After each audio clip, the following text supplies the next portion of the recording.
because so many places are on what they end up calling the Rhode Island system, which is you live and work in close proximity. If you pull up the census records for a place like this corner of North Smithfield, you're pretty much looking at all people who are neighbors, coworkers, they're all in relationship with each other. So if you're looking at a person who lives on Green Street in North Smithfield, you're looking at a person who's a resident of Slatersville, and if their job listed in the census has something to do with dyeing, they're working at the finishing company, right? So depending on the year and the place, there are different resources. So there is the Rhode Island Historical Society that has all kinds of company records.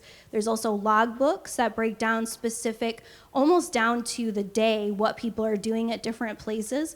But in Rhode Island, a lot of times you're better off starting with the person and the census, because you're gonna find that great overlap of place and occupation, which is not always true everywhere. Also true at places like Lowell and Waltham, but that interconnectedness makes that a little bit easier to start. Yeah, like at Salesville, for example, they actually had a company newsletter, a newspaper, I should say, that they would publish monthly. And there are pictures of the employees with their names and what part of Salesville they lived in. And I know there were other mills in the region that did that. And at the Historical Society, there's a beautiful scrapbook of about 20 years of the Salesville bleachery history that Al Kleiberg, which I think is Kevin's dad? Yeah. Well-known Rhode Island historian that worked for the Historical Society for years, put together. And everything from paychecks and pay stubs to when people they had logs of when the women at the bleachery would get pregnant, because when they would get pregnant, they would fire them. And they would have records of when that all took place, so that they would know. So I mean, yeah, there's all different kinds of things. George Ransom from Walpole, the Historical Society. I live on Plimptonville and Kendall, but Kendall's house was 2 houses down from where I have lived for the last 45 years. A little insight into Kendall. He was brought up with kind of a Plimpton philosophy where religion was a basic entity to operating their mills in Plimptonville, along with a strong work ethic. He grew up through the family, started to work as for Plimpton Press, and then later on the Lewis Manufacturing Company, and turned it into Kendall. We have records that were, at one point, a lot of family pictures, history from the Kendall Museum. When that closed, we have a lot of the personal records of Kendall and the companies that he owned and his family, but not as many individual records. There's a annual number of books that were available from a regular basis of business. Yes, I'm not aware of any employment records specifically. We have all these, the retirees would all get together, so you have lists of all the retirees who have these annual parties, but I never saw actual lists of the workers. There we had a lot of the personal stuff of the Kendall family, and some of that footage of his sons playing and all that sort of stuff was all from our archive, but it was primarily personal. Some, advertising from the company, but not the personnel records. Slatersville was very slow to unionize. Pre-Kendall, there was, I'm thinking, some turbulence there where it just didn't form, and people were aggravated. But in the previous episode to this, episode 5, in the 1890s, there was a lot of anger brewing here, and it just never truly, totally materialized. There was something in the 1890s called the Slatersville Textile Alliance, but I think it was very short-lived, and in 1899, about 300 workers exited the village. The union did come into play in the, I'm not solid on a date there, but I want to say early 50s, early 1950s. The big thing with Kendall that I learned is that they always tried to present him as working well with unions. I was told that by somebody down south, actually, Merrill Brown, who has since passed away, who worked closely with John Kendall and others down there. As far as that goes, that was sort of an image thing, and he was working with them as best he could. But of course, as any mill owner does, good or bad, unions after a while, if they keep knocking, they're going to aggravate the mill owner, and in this case, eventually win out, as they did in Slatersville. I think that the unionization really took off after Kendall's death, or after he was totally retired from the company. It's interesting. We had researcher come to us from Sweden, who was working on a study of some documentation done by some Swedish sociologists about Kendall working very well with unions and so forth in the 1920s. And the teens and 20s at the Plimpton Press, and then at his other companies. But fundamentally, he wanted to run the show, I think, and a union was problematic, and he always tried. He was very paternalistic. He was very kindly, really, tried to help people, but he still, the wages were low. He tried to keep everybody employed, give them all a little bit of work, spread the work around so they'd have something to survive on, but still that wasn't enough. And so he was kind of between a rock and a hard place, because he had to keep the company going, make some money, and he was not greedy particularly, but he was certainly a businessman who had the bottom line to worry about, and that's finally what a businessman has to do, I guess. Sorry, who's back there? Leon here. Oh, Leon, sorry. Yeah, it's a two-part facetious question.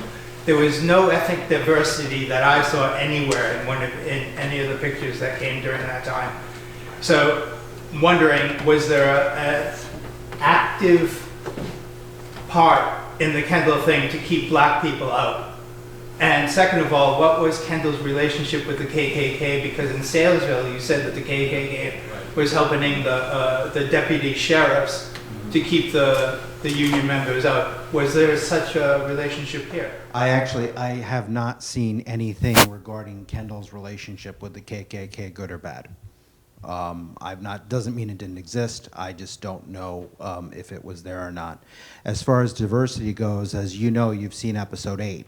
Yeah. So that's 2 episodes later where diversity sort of comes in by, diversity wasn't magically here in the 1950s. It's just that the drama of what was unfolding in the 1950s in that episode lends itself more to us focusing on it there. There are a couple of shots here, although they go by kind of quickly, where you do see one black person in the mill. There are at least 3 shots that I can think of where I see one person of color in a group photo of white people. So they were here, but the episode, we kept the diversity aspects for certain episodes and not this one. This one was really about a guy who came from Walpole, saved the village from ruin, got it going, and how he went through the 20s and 30s and dealt with that. So I don't know if anybody has any. Go ahead.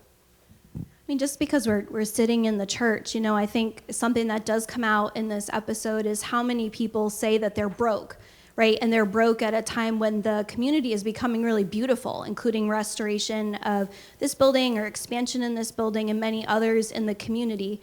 And I think today, for some people, they may not see a person being of a French Catholic background as that being a minority population, but in Rhode Island at the time, we had these 2 really kind of strange and troubling trends, which was almost the zenith of the KKK in this part of the Northeast, which is fiercely anti-Catholic, and huge amounts of French Canadian people who practice Catholicism living in these communities. So there are actually these really different segments of the community that outside of the company might not interact. All throughout the Blackstone Valley, we give talks about, how did you move up? And one of the things about Taylorism is it was supposed to mean that the best person moved up. But that doesn't happen. The best person who sits in the right pew in the right church moves up. And so there's kind of these interesting conflicts when you look at someone like Kendall, who I do think has a lot of interest in kind of seeming altruistic or being altruistic, investing into the community. But this is a valley-wide thing. We see this all over the Blackstone, where people know that if you are not part of the Congregational Church or the right Protestant church, you are simply never going to get a promotion. And so in the pictures, you might see a lot of people who look homogenous maybe to our eyes today, but you listen to these people who are 95, 105 years old, they felt really different. They went to the church at the bottom of the hill and they knew what that meant, right? And that shades into a lot of the stories too.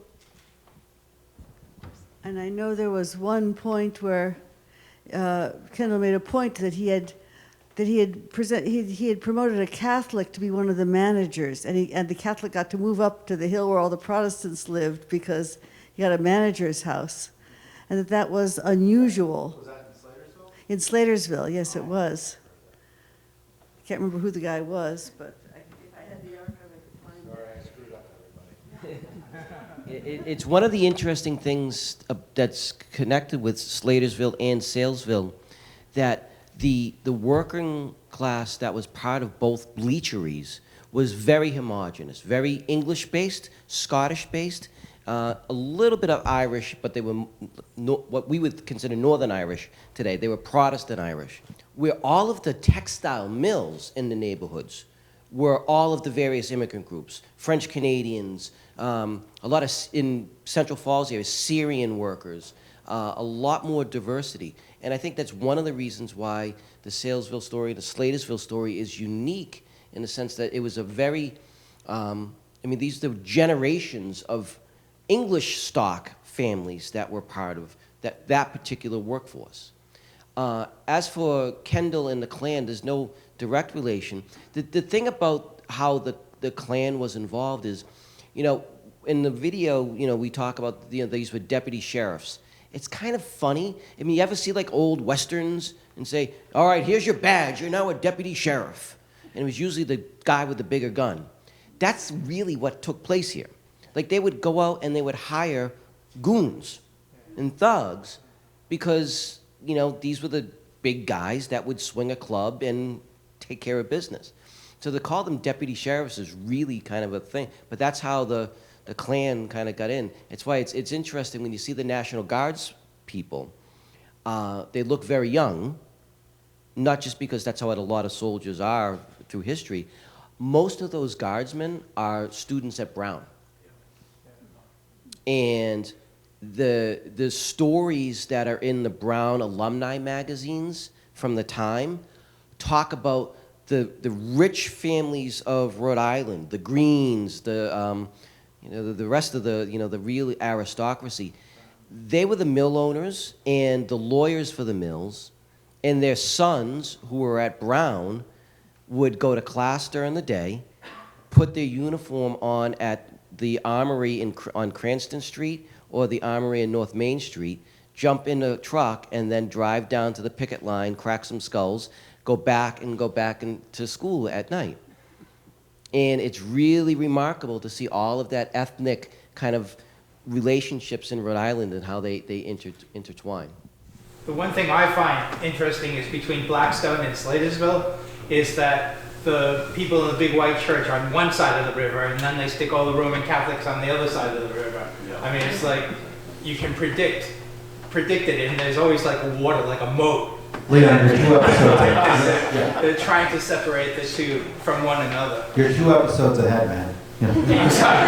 No, it's good. But that's, we totally go into that in the 8th one, yeah. Yes, sir. Oh, Ned, how you doing? Okay. Very well. What I found remarkable is that none of the Slater family attended the centennial.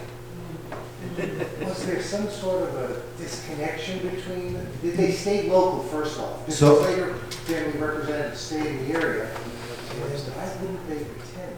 So first I have to introduce you, which I didn't do before, so I'm sorry. Ned Blaze, owner of Blaze Insurance in Salesville. The house was in his family in 1934 when it was a residence. It's now your business. And it was from his rooftop that he allowed me to film a modern day angle of the mob shot, because in 1934, somebody allowed somebody from one of the newsreels to go up on the roof and shoot it. And I have to tell you one little thing before you, I prided myself on matching the modern day shots with the old stuff as well as I could. I was allowed onto your balcony, and thank you for that, but it was during the post-production where I realized I couldn't line it up, because I actually believed that they were on your roof, not on the balcony. And so had I known that, I'm like, should I go back and bother him again? Do I want to fall off the roof and break my neck? I don't know if I want to do that. So I just let it be. But that's the thing that I noticed. I was in post-production. I was like, oh my God, I have to go back. But no, I just let it be. I forgot what you said. Sorry. Go on. Yeah, the Slater's not attending the centennial. Well, this is, as I said, this is an episode 6. So 5 is the end of the Slater era. And 5 is really, it's called The World According to Uncle Johnny. It's the third generation of the Slater family. And the guy who inherited it all in 1882 and inherited $5 million of his father's money. And he was a party animal, and he was a womanizer. And he sailed around the world 3 times because he could. Maybe 4. And he blew all of that money in about 20 years' time. Okay? And so he was extremely excessive. And so in 1900, he sells the village, okay, to Hooper, who we cover at the beginning of this. By about 1902, they're still kind of here, but they're really not liked. Because when Hooper purchased the village in 1900, he demolished half the mill buildings, he cut the workforce in half, and by 1905, 06, everybody was miserable, okay? They hated being here. And so that's the thing we try to drive home at the beginning of this episode, is that where Kendall is showing up, Kendall shows up about 1908, about 7 years before he buys it, and he looks around and he's like, the guy's like, give me 750 grand for it. And he looks around and goes, I'll give you 250. And so by about 1902-03, they really started to relocate more to like the Providence area, like Brown or other parts of the state, Warwick and stuff like that. They just didn't stick around up here because they just weren't liked, and they had interest elsewhere as well. William Smith Slater, at the time, his house is where the Rockefeller Library is now. He lived right across the street from Brown University, very prominent businessman, and they married into the Watermans and so on and so forth down there. So they were really like, yeah, that's Slatersville up there, we're going to other parts of the state now. So they just weren't liked. And they just somehow mustered up the unity to just say, okay, yeah, let's do this, because if we don't do it, I guess we'll regret it. I don't know. But it wasn't, I guess they had a big sort of a gala event, but it wasn't, it was something they kind of forced themselves to do. Christian, they also went up to Webster. Yes, right? they did, but that was before. Before, yeah. But I went to school with 2 Slaters, and they have an annual family reunion at Webster with anyone who is a descendant there. Yeah, and actually, if you go to the Samuel Slater Experience up in Webster, which has been open for almost 3 years now, that's now a place where we filmed a Slater family reunion with like 80, 85 people. So that's a part of it. But yeah, but the Slaters started to relocate up there. Samuel Slater started to relocate up there in the 18 teens. Yep. As part of the background from Plimptonville, Henry Plimpton Kendall was part of the Plimpton family who had been in Plimptonville for a couple hundred years. They started an industrial business, and they worked to get the railroad in there. 35 of the Plimptons all went to Amherst College, and they were all indoctrinated to a more highly educated workforce, smaller companies. There wasn't a lot of diversity in Walpole, but it was more industrialist rather than regular workers. People still lived in the community. We've had celebrations. I've met all of the Plimptons over the years. We've had an annual pictures that you saw up here of Kendall living in his house. That was the largest house in Norfolk County, Walpole, and he was followed through with his whole family members. His son was a prominent individual also. He also had a farm here in Sharon that he set up, which is now part of the Audubon Society, and the children are still involved in the Plimpton history. So there's quite a bit of history, mainly in Walpole, which was the smaller part of the business. Many of the manufacturing was done elsewhere, out of town. On the diversity angle, we know that he did employ blacks in his southern mills, and that they would have their own table, separate table, but they were invited to the company parties. They just all sat at one table, which was something, but they were employed in the South. We don't really have a lot of records about how many were employed in the North. I don't think there were that many in Rhode Island at the time to employ. I don't know. I will say that Merrill Brown, who I mentioned before, when I asked him about, the segregation, the white fountains versus the black fountains and so on, I said, when did you change that? He said, oh, we decided to just get rid of that ourselves because it became a nuisance. And I was like, around what year? And I think he probably said 59, 60, 61, somewhere in there. So, but they didn't wait for anybody to say you could or couldn't do that. They just ripped it up. That's what he said at the Bethune plant. And one of the things that Kendall did was try to put in filtration systems for the air, because he realized actually there was a sanitarium in Sharon, which he bought up to become a museum, but he was aware of the damage from inhaling the fibers, and he did try to improve that. He always had a medical staff, nurses and so forth on duty, and so he really worked for good worker conditions, which may have softened the workers somewhat toward their desire to rebel and unionize. I don't know. Episode 6 is sort of a reset after the first 5. And so you're introduced to a lot of people and details in this episode because they're going to mean more in 7, 8, 9, and the list goes on. He is setting up shop in South Carolina in the 19-teens, obviously. That plays a big role by the 1950s, okay, and what happens. So I look at a lot of the people that I interviewed, the older folks, a lot of them aren't with us anymore, and who grew up here and are proud to have grown up here and share their stories and details. But I question, in hindsight, how much they truly knew or how much their parents truly knew about the Kendall Company in the larger sense. And I don't think they really did at all. I think that, my friend Linda Tebow, who's interviewed in another episode, says, we didn't know any of that. We were mill workers' kids. And that mill was the center of everything, and that was it, So in the case of Slatersville, I can say that a lot of people were proud to have gone to Kendall Dean down the street. They had very positive memories of their schooling there in their elementary and middle school years. But there was absolutely zero education on what this place meant in the national sense, like why it was historically significant, who the Slaters were, what did they do? They came here, what they were completely in the dark about that, 1930s, 40s, 50s. So it was just reading and arithmetic and, school plays. So.